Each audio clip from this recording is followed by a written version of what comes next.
Hey everyone. Um, I think I'm on a roll here with this new mic system and just me. It's like a 40-minute drive to work and from work, and so um, I want to try to be very consistent and shoot at least one video a day. And so, anyways, I'm gonna talk about my eBay business, right? I busted my ass. I spent 5 years building it up. I went all in, and um, things happen sometime when you build a business. When it's like small scale, it's easier to manage, but then as it gets bigger, the infrastructure is not there, so you have to develop a better infrastructure. You have to develop a system to manage it, and I didn't have that. Like, I didn't know how to do it, and it got too big, and I started not be able to find the things that I sold to get shipped out. So at one time it dropped to 4% defect. That is like if someone places an order and you either lose it, can't find it, or it's defective, it counts against you. And with eBay, when you hit like up to like 4% defective rate,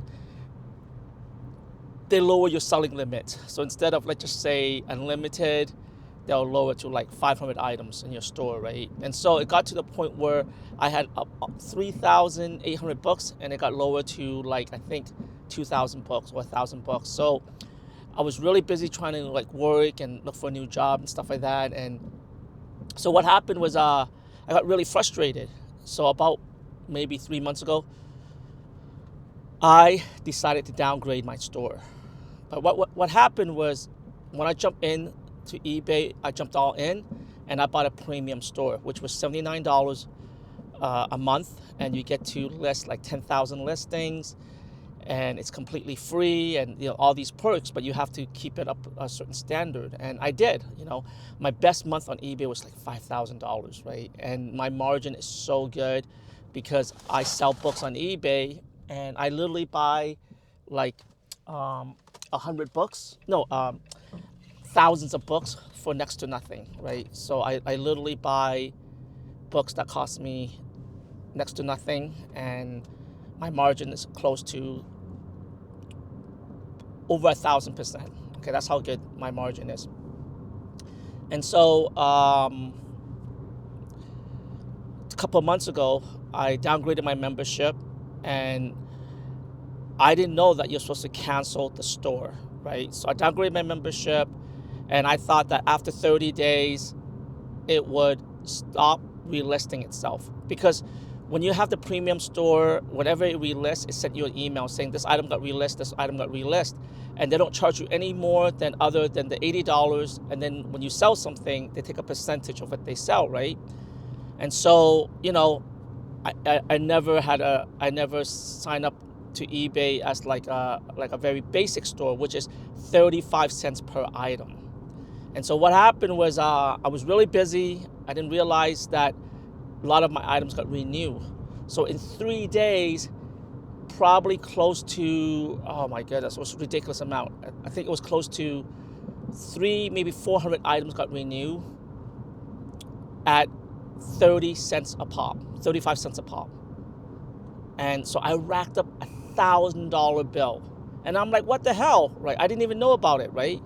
And so I contacted eBay, and tech support wasn't very helpful. So I escalated, and I got like supervisor, and they said they're gonna contact upper management, because I made so much money for eBay. You know what I mean? Like, my best month was 5,000. 1 year, I think I made like $23,000 for them, right? And it's like, and my inventory is up to almost 3,800 books. That's about $80,000 in inventory. So the upper management manager said, okay, you know what, we're going to contact. She didn't have the authority to waiver my fees, but she said, no problem, whatever, give us 3 to 5 days. Well, no one got back to me. I got really busy. And now they're hounding me for that $1,000. I was so pissed. I shut down my bank account so they couldn't withdraw any money, and I stopped everything. Now, this is why it's really pathetic, okay? eBay, come on, man. You have a guy who busts his ass, right? He literally busts his ass and listed almost 4,000 items of books on your store with a possible gross revenue of $80,000. And now you're going to try to come after me for $1,000 versus saying, you know what? This guy for almost 5 years paid $79 a month and sold a crap load of stuff for us. He went through a bad phase in his eBay business. And what I was planning to do was, now that I have a really good paying job, I was going to hire someone to help me like do my inventory so that I can focus on the bigger picture thing. And now I'm so disgusted, I don't even want to do that. So now what I'm going to do is take all the high-end books that sell really fast. I use a software called Scoutly. You can also use Scout IQ. And what it does is that it tells you how fast and how often the book's being sold for. And what you do is you send it to Amazon, okay? And that's called fulfillment by Amazon.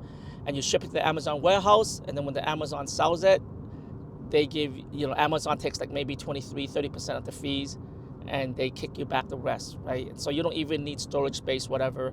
So that's my goal for this week, is to start basically shipping all my books, sending to Amazon.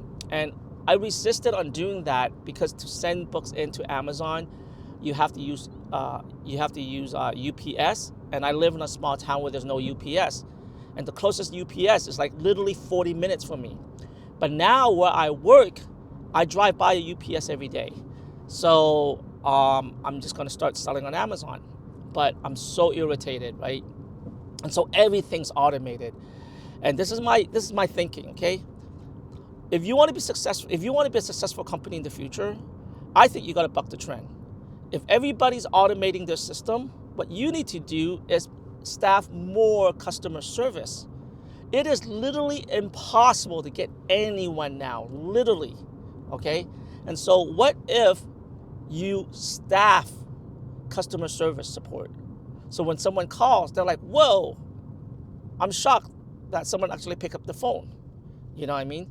And so that can be your selling point, and instead of automating, because everyone is jumping to AI, and basically whenever you call anything, right, they'll ask you like, what do you need help with? And then the AI is listening to what you need, and then it's trying to like solve your problem, right? And what happened is they basically reduce customer service by like half, maybe more than half.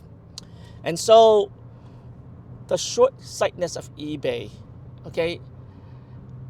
I might try to call again to get it resolved because I hate removing all my listing. I don't know, maybe my listing has disappeared because I think after 30 days, your listing disappears. And I don't want to relist it, okay? So if the listing disappears, screw that. They can try to collect my $1,400. That's how much I owe them because the system automatically renew itself. Now, ironically, the United States Attorney General are trying to go after big tech, because how big tech makes money is that they create a platform where they're trying to auto-renew subscription service, and most people would forget or don't care. So imagine you sign up to something that might cost you $10 a month, and you never use it, or use it once a month, right? And you times that by 1 million people, and that's what these people want. They want a recurring subscription service where no one really cares. They make it super hard for you to cancel. Today, I tried to cancel a membership, and they made it so that you had to hit the pause button, and then a month, 3 months, 6 months later, it'll renew itself, versus an actual cancel button. And there was no cancel button. You had to hit continue, and then the cancel button was on the next screen, right? And so this is the problem when you run everything automated. You lack the human touch. And eBay could have looked at my business and say, what's going on here? How come this guy literally just shut down his whole store? 3,700 books just gone. Okay, $60,000 to $80,000 worth of inventory gone. Okay, what did we do to piss this guy off? Oh, we're trying to collect $1,400 from him because the system automatically renew all these listings. Okay, and I didn't even know about it because when I joined eBay, I never joined as a basic store, right? And there was no indication or whatever. And in the past, when I had a premium store, whenever they relist, they would send me an email saying they relisted an item. Well, how come this 35 cents relisting? They never sent me one email to let me know. Because if they did, I would have said, what's going on? And I would have put a stop to it. And I might have cost me 10 bucks and I would have put a stop to it. Instead, not one notification that my store was getting renewed. So they literally renewed 350, maybe 400 items at 35 cents a pop. And that pissed the hell out of me. And I shut down my store. I canceled my bank accounts. They couldn't pull any money out. And now I'm gonna send a complaint to the New York State Attorney General for unfair business practices. Because if I'm complaining about it, I bet you other people are complaining about it. About 20 years ago, I was complaining about overdraft, where everyone is opt-in to overdraft, right? And now overdraft, you're not opt-in. You have to it's not opt-in automatically. You have to sign up for it. And I told this banker, I said, listen, I didn't sign up for this overdraft, right? And now you're penalizing me like $35. And it's like, oh, we're trying to make it convenient for you. It's like, no, you didn't. You just freaking made $200 off me because I didn't know that this bank account had zero amount in it, right? And so sometimes these businesses, they find ways to make money because they cannot make money doing what they're supposed to. So they make money in a very unscrupulous manner. Anyways, guys, I hope you like some of my videos, and I hope you guys subscribe. I hope you guys comment, and I'll talk to you guys later.